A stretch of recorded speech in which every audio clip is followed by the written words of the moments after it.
Ukraine has damaged or destroyed at least 2 out of 4 of the submarines that the Russians keep. And the fact that they've done it in Novorossiysk, which is on the eastern shore of the Black Sea, inside Russian territory, is very impressive. It's a small but significant military victory for Ukrainian technology, and again, it shows the world that Ukraine can continue to find ways to try to defend itself. And this is not just a question of hitting a submarine, but these submarines, these Kilo-class submarines, were launching Caliber missiles, the cruise missiles, which are some of the missiles that have been doing so much damage to civilians and civilian infrastructure inside Ukraine. So by hitting one of the submarines, the Ukrainians aren't just hitting a valuable warship of the Russian Navy, they're also taking out one of the ships that is launching missiles at Ukraine on a regular basis. Michael Clarke is Professor of Defense Studies and Sky News military analyst. Welcome to our program, Professor Clarke. Yes, hello, Daniel. Nice to be with you again. President Volodymyr Zelensky says Ukraine cannot give up territory to Russia even under US pressure. Meanwhile, Ukraine is struck between territorial demands it can't accept and Article 5-like offer it can't reject. What is your assessment of the most recent US offer on ending this war against Ukraine?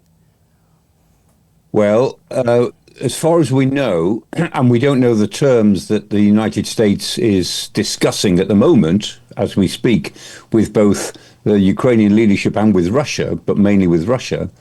But as far as we can tell, the US peace plan is actually a plan that must be unacceptable to Ukraine. It was drafted from the 28 points that Steve Witkoff worked out with Demetrius, and that was not much more than a surrender plan. When I first read the leaked version of the 28 points, quite honestly, it made me laugh because they were so foolish and so impractical and so vague on all the things that needed to be put together. I used to teach students international diplomacy, and I was thinking as I read these 28 points that my undergraduates would have done better than this. So that was the original version, and that's gone through a couple of iterations. But we believe that the version that the Americans are now proposing is not much different from that.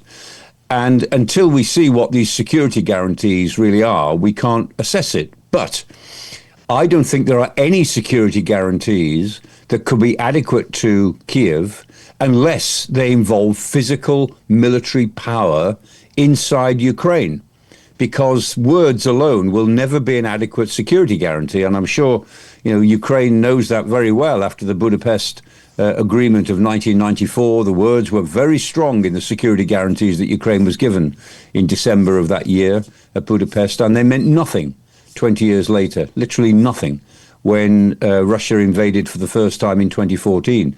So the fact is that there's no form of words that can give an adequate guarantee that would satisfy me if I was in the position of Ukraine. It has to be something more physical than that. And there are some ideas that are hinted at, as we understand it in the plan, but we don't really know what they look like yet. But I'm very skeptical because I think that the peace plan that's being proposed is really not much more than words.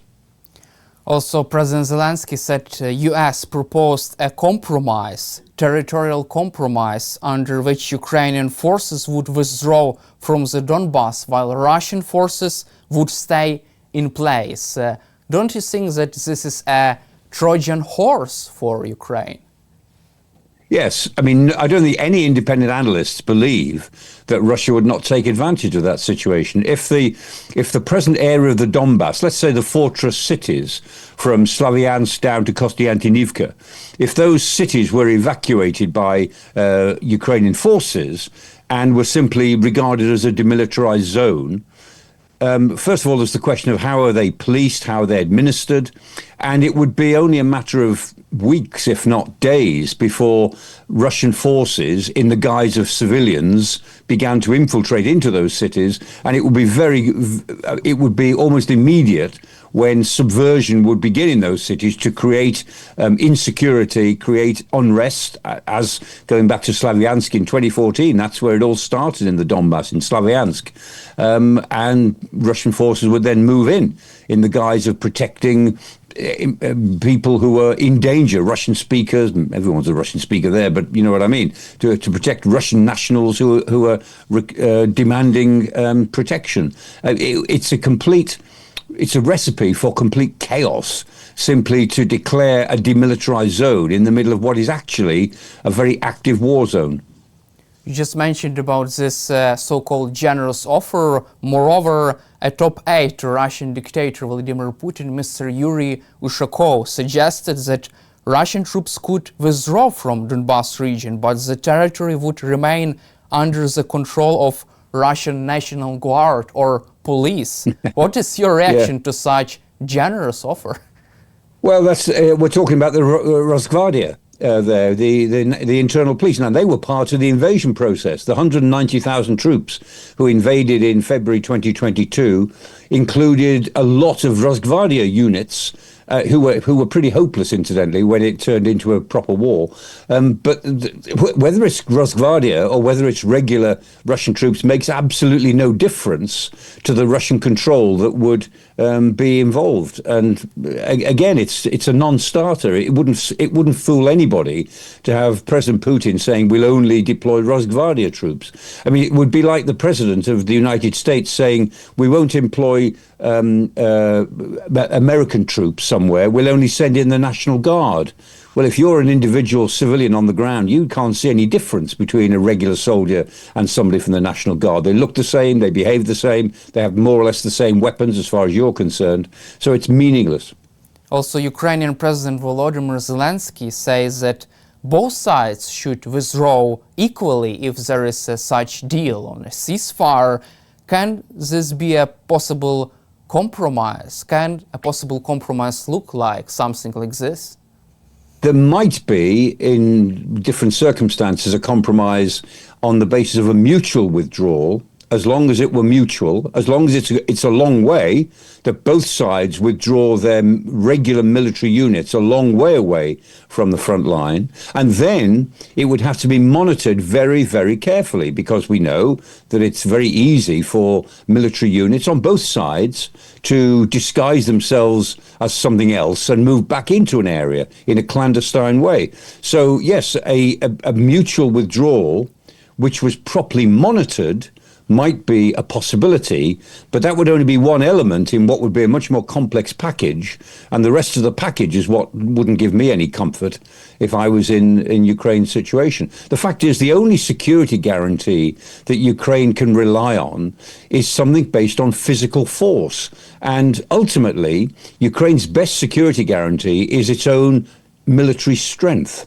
If Ukraine was militarily stronger than it were now, that would give it a security guarantee it could believe in, because it would be in its own hands and not dependent on the words and the commitments of other countries. And some other countries make commitments that they don't even remotely intend to stick to.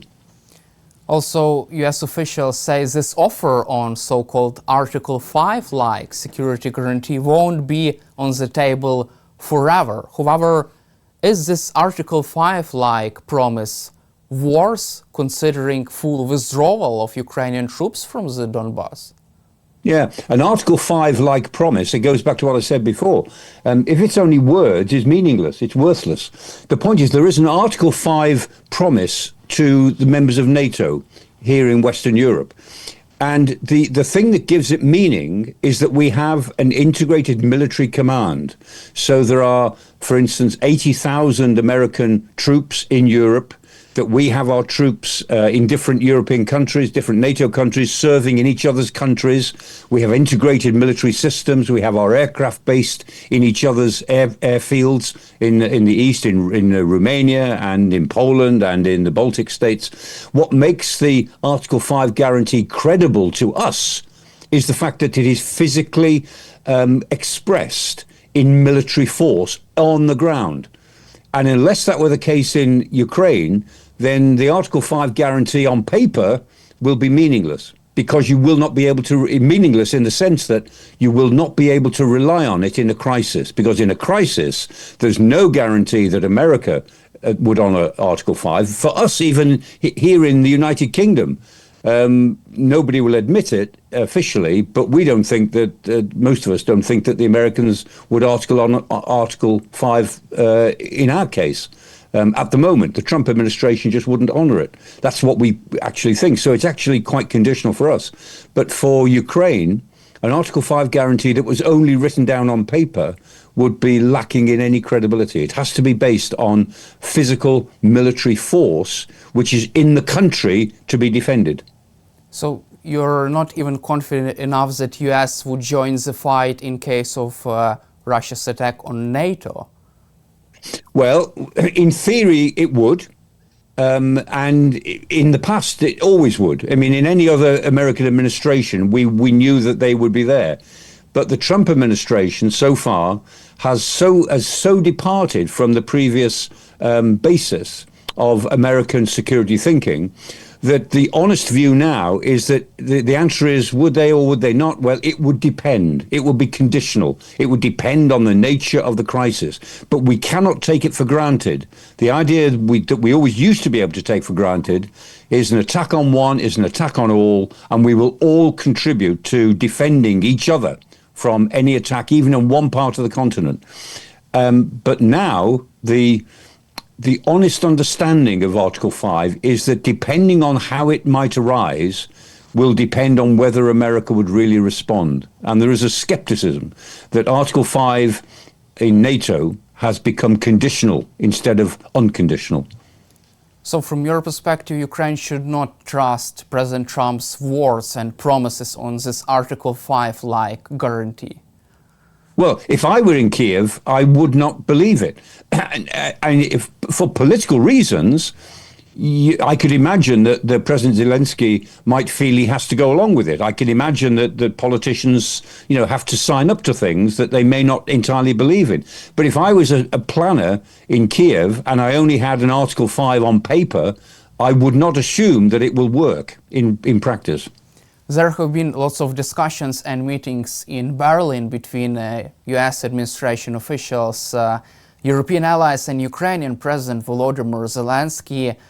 What did we get from this big diplomatic process in Berlin? Because they have probably negotiated a sort of European security forces or guarantees in Ukraine and US commitment to provide at least intel support. Well, I think the Berlin was useful because it provided two or three things. One is it gained time for both Ukraine and for the Europeans, because originally this plan was going to be a take it or leave it plan by the time of Thanksgiving in the United States at the end of November. So the important point was, first of all, to gain time so that the thing could be looked at a bit more carefully. Then secondly, the Berlin meeting was able to come back with other ideas, because what the Europeans, and I'm including Ukraine and President Zelensky when I say the Europeans, when the Europeans need to show the United States that they're not standing back from the process. They don't want to be faced with a take it or leave it option. They want to say, look, if this is the outline, the Steve Witkoff outline, here is our version of what might be better to create a settlement. Here is a version we could just about live with. And we know that the 28-point Steve Witkoff plan then became a 19-point plan with lots of square brackets. And square brackets in a document are always the bits where diplomats say, we can't agree on this until the leaders agree. So we leave those difficult parts in square brackets, and here are all the other things we can agree on. And so the second thing that the Berlin meeting achieved was to create another version of the plan, which at least is the version which is more or less now being put to Russia this weekend as we speak. So they gained that. And the third thing they gained was, I think, a sense that the military planning for some sort of reassurance force, some sort of coalition of the willing, it's now going to be called Multinational Force Ukraine. That's the official terminology now in Britain, Multinational Force brackets Ukraine. And that planning for that has gone ahead, but we still don't know what the mission might be. But nevertheless, there is a sense that if there is some sort of agreement, that there will have to be some sort of backup force, or a force which can either reassure or monitor or do something else. And at least we're a bit further forward with that. But I have to say, I mean, my own view is that all of this will fail. But until it fails, we have to assume that we can do our best to help it to succeed. So I think what the Europeans were doing was saying, look, we will help as much as we possibly can to maintain a just and lasting peace. So a peace that is not one-sided, it's just, and it's lasting in the sense that it's not going to fall over or or collapse in months or 1 year or 2 years. It might last a bit longer than that.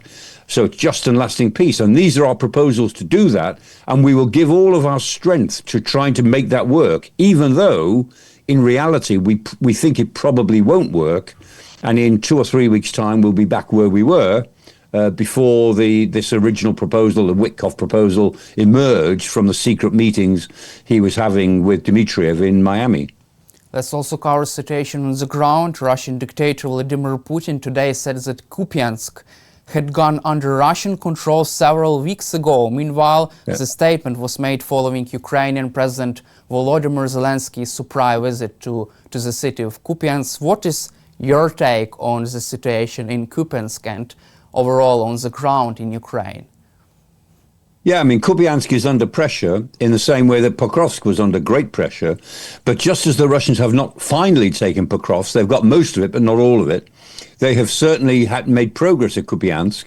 But Putin said 3 times that Pokrovsk had been captured when it hadn't. He now says that Kupiansk has been captured when it hasn't. And the fact that President Zelensky went to Kupiansk was indicative. He wanted to show that it was still in Ukrainian hands. Undoubtedly, it is under pressure, and there is a danger that Kupiansk may be lost, but it hasn't happened yet. That's certainly my understanding. And there's no reason why Kupiansk will be captured if Ukraine is able to gain more weapons and actually draft in more military units to defend it. They've been fighting fairly hard there.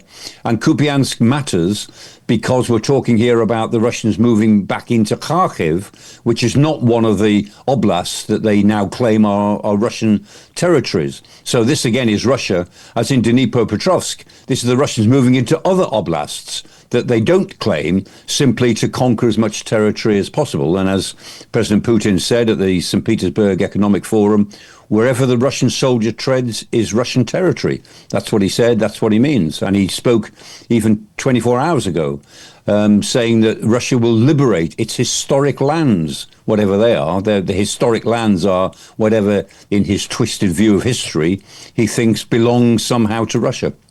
Let's also cover most recent Ukrainian attack. Underwater drones hit the Russian Kilo-class submarine in Novorossiysk, a key Russian naval base on the Black Sea. There have been lots of discussions about the direct damage from this attack, but Russians sunk several barges at the entrance of this naval port to prevent another drones just to enter this base. How can you assess this defense tactic to just sink some barges inside your port? Well, that's what countries do. I mean, it's quite an effective way of keeping ships out.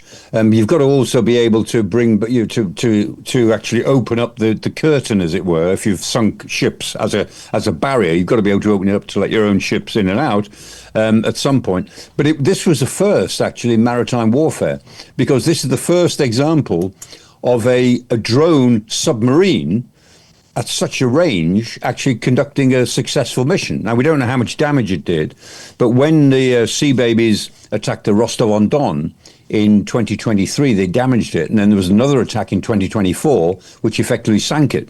So we know that 1 Kilo-class submarine has already gone to the Sea Baby drones. And this is the first submarine Sea Baby, which has clearly damaged one of the Kilo-class submarines. I don't at this moment know which one it is. The Krasnodar, I think, is one of them, and the Novgorod is another one that they've got in Novorossiysk. It might have been one of those two, but I think there's a third one as well. And there's a couple of their Kilo-class submarines that were part of the Black Sea Fleet that left the Black Sea in 2022 when it went to the Mediterranean and now can't get back. So essentially, Ukraine has damaged or destroyed at least 2 out of 4 of the submarines that the Russians keep, and the fact that they've done it in Novorossiysk, which is on the eastern shore of the Black Sea, inside Russian territory, is very impressive.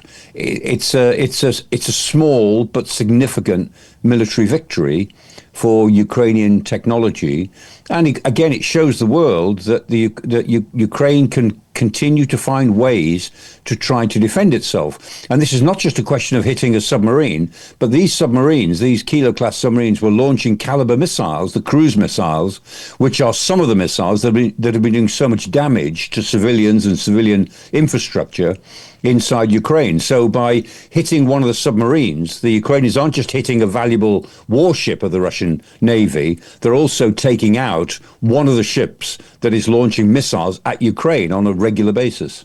Thank you, Professor Clarke, for your time and for your support for Ukraine, and glory to Ukraine. Glory to Ukraine.